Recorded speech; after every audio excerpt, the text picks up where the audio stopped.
Hey everybody, third or fourth time's the charm, I guess. Um, so, uh, this is a long time coming. Life has gotten in the way. But I wanted to go over, review, talk about one of the special guitars I got. So, back late last year, maybe August, September-ish, 2025, I got this. It's a first year original PRS McCarty. I don't know if you can see that, but it back when it was handwritten, and it's got the little truss rod thing there.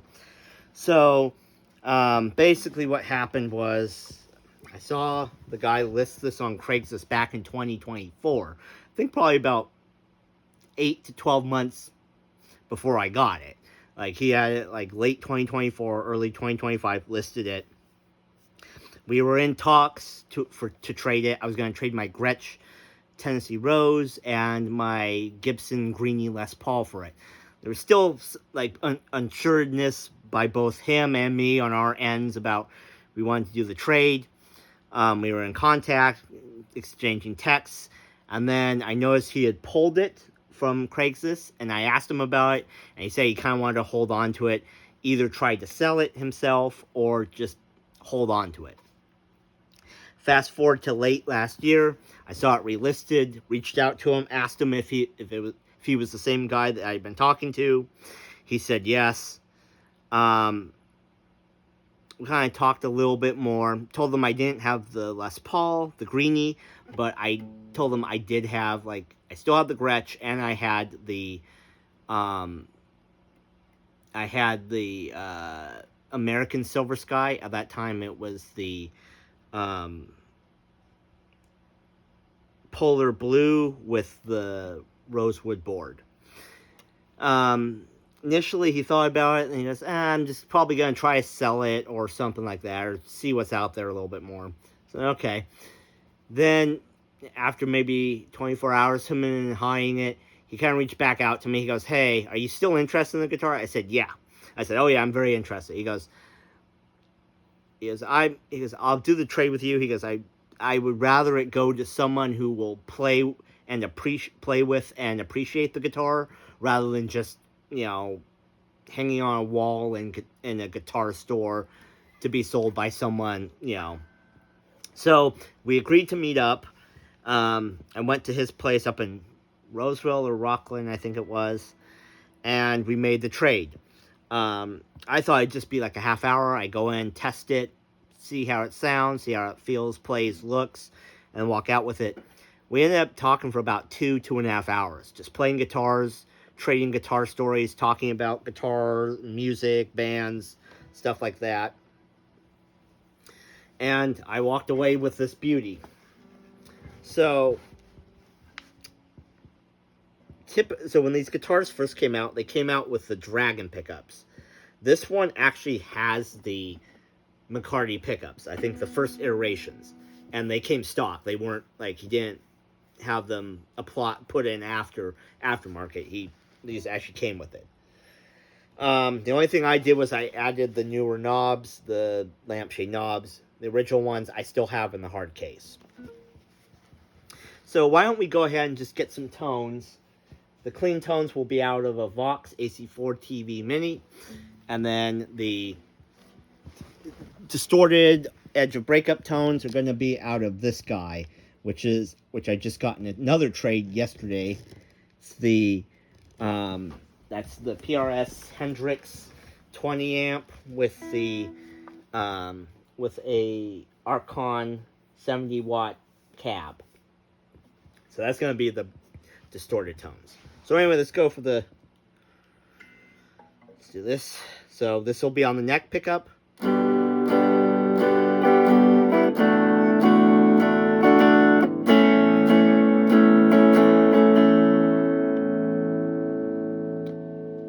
Neck and bridge.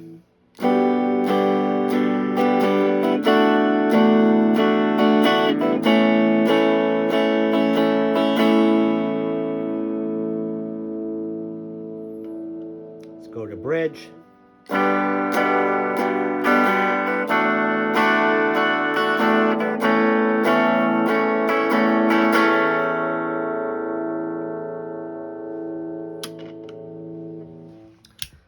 go ahead and put it on the Hendrix amp. You can hear it.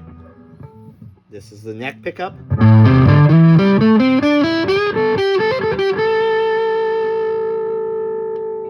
Neck and middle.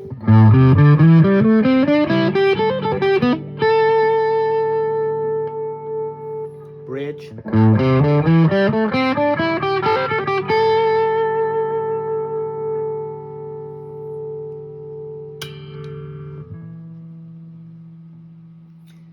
Now let's try it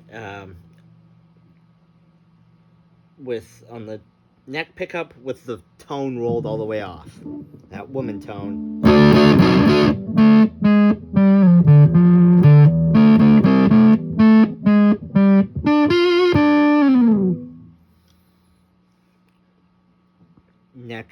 Neck and bridge.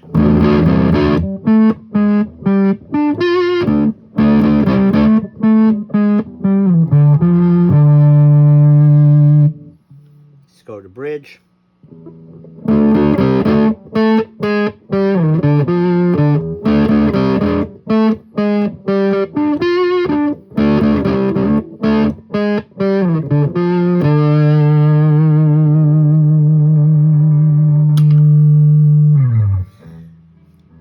Rolled the tone back up on the neck pickup.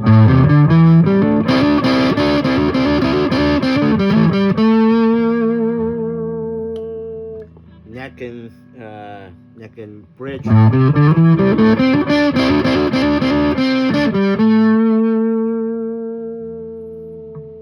Bridge.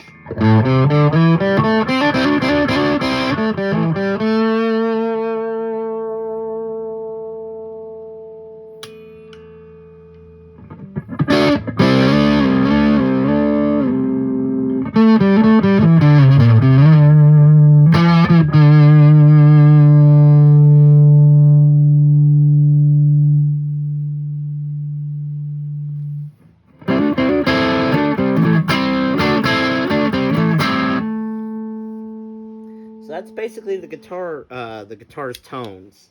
I'll say about this, every once in a while you'll get lucky, come across a guitar that just, no matter how hard you try, no matter what you put it through, it just sounds good. It's just a good sounding guitar. Every time I'm actively trying to downsize. So, like for this, for the Hendrix amp, I actually traded two of my SCs. I traded my SC, Silver Sky, and I traded off my SC Bernie Marsden. I took a slight hit on it, but value-wise. But honestly, I'm glad. I prefer the amp than having those two extra guitars hanging around.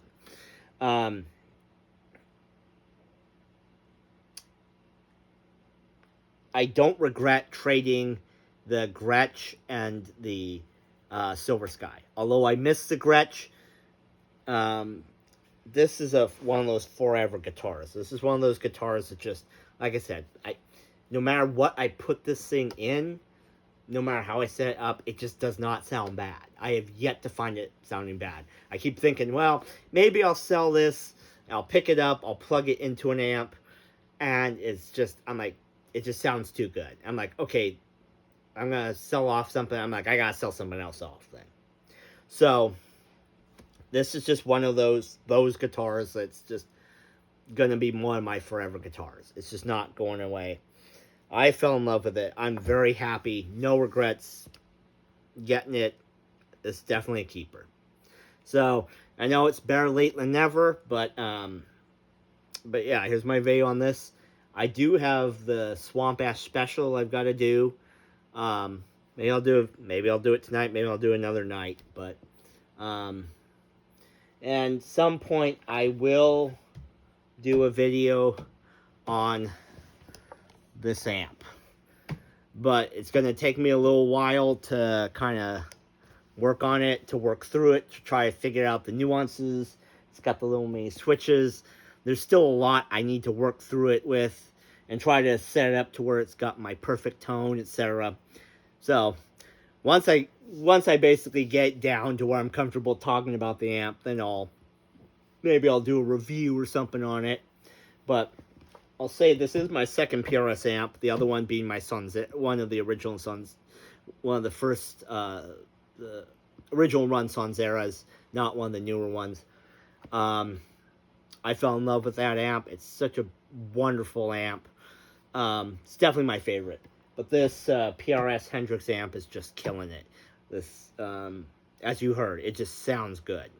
I love it on the edge of breakup kind of sound that I've got it on. So hopefully you'll be seeing a little bit more, hearing a little bit more of that when I do some reviews.